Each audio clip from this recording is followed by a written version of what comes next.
Are you a thoughtful leader? Maybe you are. Maybe you think you are. Let's find out. I'm Mindy Gibbins-Klein.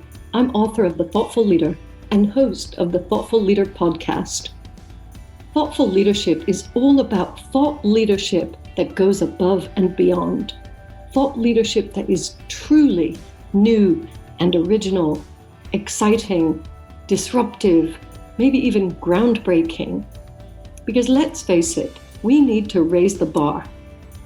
My guests and I are absolutely obsessed with finding truly original thought leadership, and I'm going to bring you so many exciting ideas and opportunities, things for you to think about, and chances for you to push your thinking that you'll be very glad you tuned in.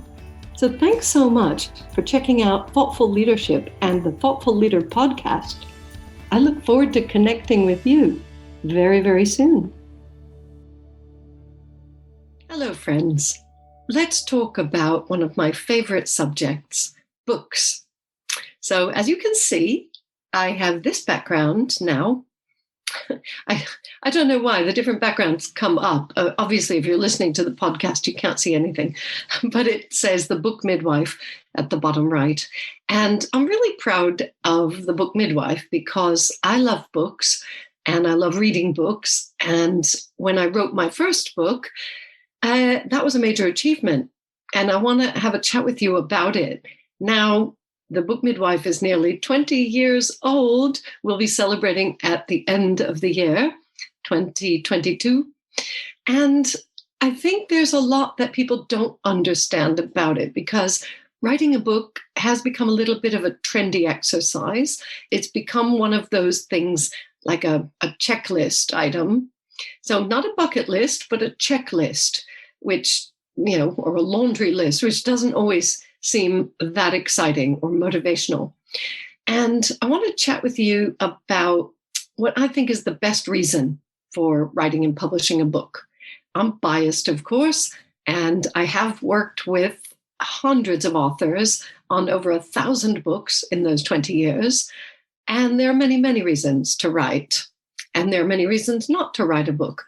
But today I want to talk to you about a reason for writing that it kind of compels you to write the book. Now, if you've written a book, you may relate to this. And if you're thinking about writing a book, please understand this is just one reason. But today, Mindy thinks this is the big reason.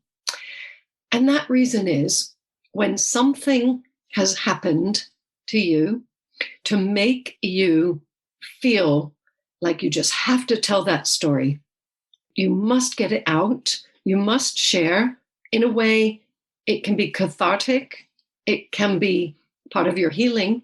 But more importantly, that whatever it was happened to you because it needed to happen. In the grand scheme of things, the universe provided this experience that you went through and you got through. You got through it, or maybe you're still going through it, and put you in this unique position of being able to talk about it, pull some insights from it, maybe pull out some teaching points, and most importantly, help others. So that is the reason why I wrote my first book. You may not know the story, so I'll tell it now. And if you know it, I'm sure I'll tell it in a slightly different way than you've heard it before. 30 years ago, yes, it was about 30 years ago, a good friend of mine who I was working with fell down a flight of stairs at a customer site. Now, he did not die at the bottom of the stairs, but he did hit his head very hard and had some seizures. When he got into the hospital, because he had more than one seizure, it was diagnosed as epilepsy. None of us knew anything about this 30 years ago, including my friend. So we went through some really interesting times because we were working and he wanted to get back to work and pretend everything was fine and really not have us worry about him or anything like that. So they gave him some medication. It needed a few different trials with, for the dosage, and he managed to get his seizures more or less under control, not completely, but he went back to work. When he went back to work, he had a seizure at work that resulted in him knocking over a fax machine. And for those of you young people, that was a precursor to email where the paper would come out one end. And anyway, it was a machine at work. And my friend was dismissed and went home and was actually dismissed, let go from the job, which sounds incredible in this day and age, but that's what happened. And he didn't fight it. He didn't fight to keep his job because he was just so suppressed by the medication and the worry and the constant fear that he would have another seizure. He wasn't himself, really. So he went through various months of depression, and I'm very sad to tell you that he took his own life. There is a certain percentage of people who have conditions that are ongoing, and there's no cure per se. And I've spoken to the folks in the epilepsy charities, and they say it's more common than you'd realize. And we hate this. We hate talking about it, which is why I put a trigger warning at the beginning. My friend was very, very special, a beautiful soul, very talented. And it was a big shock to those of us who were left. Of course, I, along with some other friends, began wondering, could I have done more? Should I have known? How could I have helped? I went through lots of emotions, including guilt, sadness, of course, and grief, but the guilt was there, and despair and anger, and, how could this happen? He was 27 years old, and I was as well. So that just gives you an idea. If you remember, if you're not younger than 27, do you remember when you were that age and how the world was your oyster and everything was possible? And then something like that happens. So I tried to pull myself together. I had work. I was just finishing one of my degrees, and I just knew I had to do something, and I did what any sensible person would do. I moved to the UK with 6 bags and a bike. I tell it like that because it relieves the emotion of it a little bit, but it was still there. And this story and what happened was constantly there, and I had to come to terms with it. And I wanted closure, and I wanted to do something with this. I thought there has to be a reason why this happened, but I didn't have the confidence to write about it. I always loved writing. I always loved books, as I've said, but I didn't know how to go about putting this story together and to honor my friend. And people were starting to say things like, it's a sin to take your life. And, I just couldn't believe they would say that. And he wasn't there to defend himself. Nobody knew exactly what he'd gone through, the pain, the fear, the uncertainty, dealing with spiraling medical bills, dealing with, people saying you should sue the company and all this kind of thing. So it took me a while, but I finally decided it had to happen. And I got serious about it. The motivation was strong enough. I had to tell the story to honor my friend. So I began writing.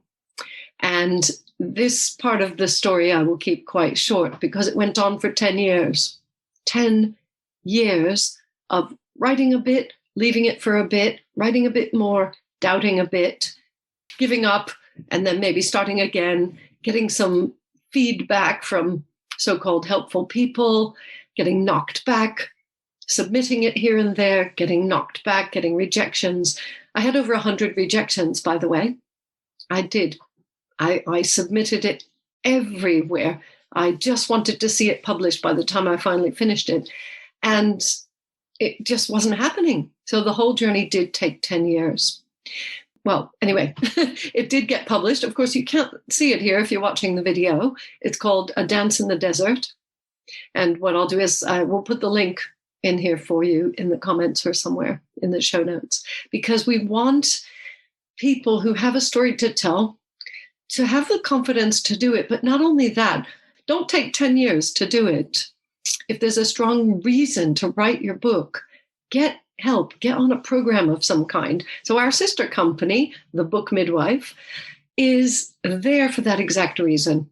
And I developed that teaching methodology and the coaching process because I didn't know what I was doing. And I went around and around and around, made a lot of mistakes, wasted so much time. I spent hundreds and hundreds of hours over those 10 years. And I spent a lot of emotional energy as well, which really it turned out wasn't necessary. The thing is, I had this story and I had some very key, what I thought were important messages to share. I ended up turning the story into a work of fiction, which who knows if it would have been better as a biography, but I chose to fictionalize a lot of it. And I'm glad I did it. Well, it just turned into so many good things. So that 20 years ago, 21, when the book came out, that's when everything started in terms of my career as a book coach, helping others write books. And of course, I could have coached people even if I'd never written a book, I think. I'm not sure. I know it's helpful when you have a coach or mentor, if they've actually done that thing that you want to do. Anyway, that's how it worked out for me. But if we think about motivation for writing, because that's where a lot of people are. And just think about it. Is there an article series, a blog series, or a book that you want to write, or a series of videos or podcasts? Do you have a message that you want to get out and it's not happening? It could be that it could be that your motivation is not strong enough. And I think you are within your rights to say, you know what, this is not a top priority on my goals list. This is not one of my key bucket list items. It's okay if it's not a huge priority. Don't force yourself to do things, but when you feel it inside and there's a very strong, compelling reason to do it. And of course, I'm not just talking about books. This is true for every important thing that you want to do in life. You have to have that big reason to do it, that big reason why. If it's something that you want to share, there are ways to share it and there are ways not to share it. Well, I don't like to make people wrong, but I do like to explore the different ways in which a story could be turned into a book or a film or whatever. And I don't think you want to be too hasty with that. So I would love to have a chat with you at some point if you are one of those people who's been thinking, I really do have something to say, and you've somehow managed not to write your book. I know as I say, it's more trendy and there are more and more people writing books nowadays.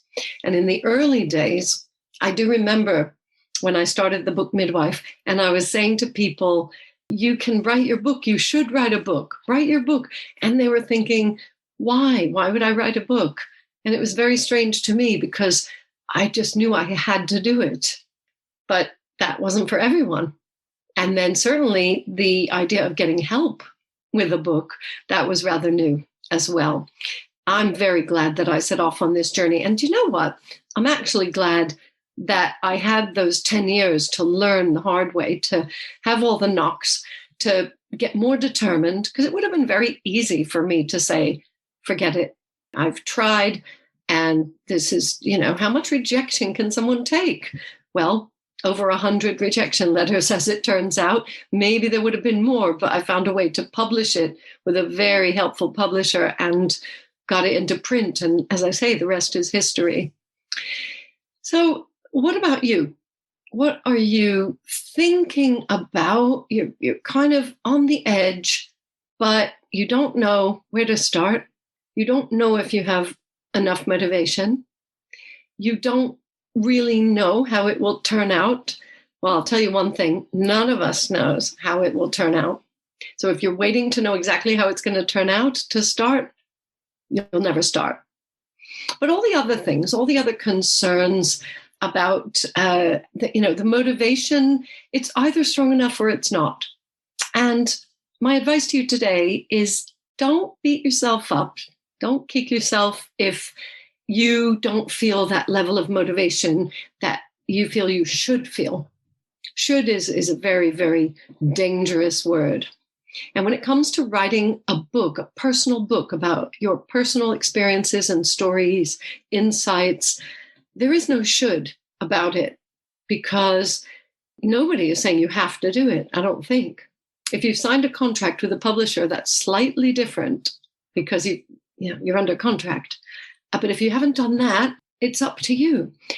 You want to continue to explore, and especially because it's become such a popular thing, such a trendy thing to do, I think it requires even more thought. It was a very rare occurrence to have someone become a published author. I really didn't know that I would be doing this work 20 years ago, and certainly not 30 years ago. 30 years ago, I was just dabbling and trying to write the book. But over the years, I have seen a lot of people succeed. As I say, 1,000 books that I've been part of, and I'm very grateful to have done that work. I've seen people get through all kinds of struggles, doubts, fears, obstacles to get that book written. And the one thing they have in common is the motivation was there because there was an important message or story to share.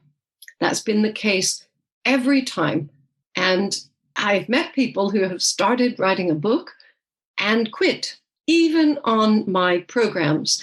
And I get very upset when people start a program and quit, because I know that if they carried on, they could finish it, publish it, leverage it, and benefit from it in so many ways. But it's not up to me or anyone else to say, you must finish it, you should finish it and publish it. I do have a few clients who have finished their books, and, well, I'm going to say to my satisfaction, as far as I'm concerned, they're finished, but they will not press the button and release that book to the world. Do you know what? That's fine, because when the time is right, they will, or not. So I do think motivation is one of these misunderstood words, and it's up to us to sit quietly and assess our level of motivation, or just call it willingness, excitement, passion, whatever you want to call it, and understand if it is so strong that it's creating a feeling of, I must do this. You hear how different that is from I should write my book. I must is a feeling that you have inside. You sometimes feel it tingling. It sometimes wakes you up in the night. It's constantly there. You're thinking about it day and night, or possibly not even day and night, but every time it comes up, you just know.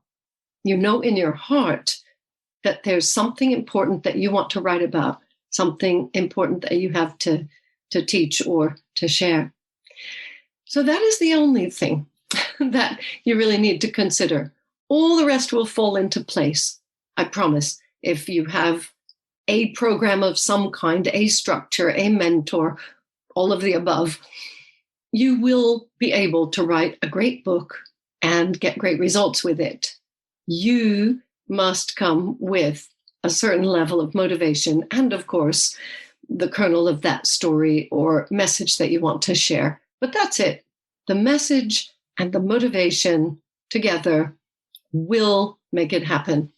And if any of this has resonated with you, please get in touch. We're planning some very exciting things to celebrate 20 years of the Book Midwife, and I'd love for you to be part of it.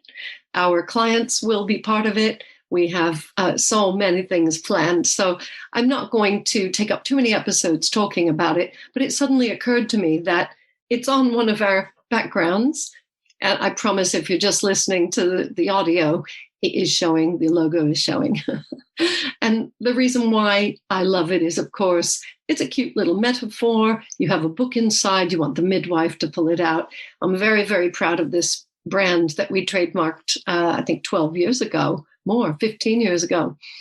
And it's done very well. And as we say in the UK, it does what it says on the tin.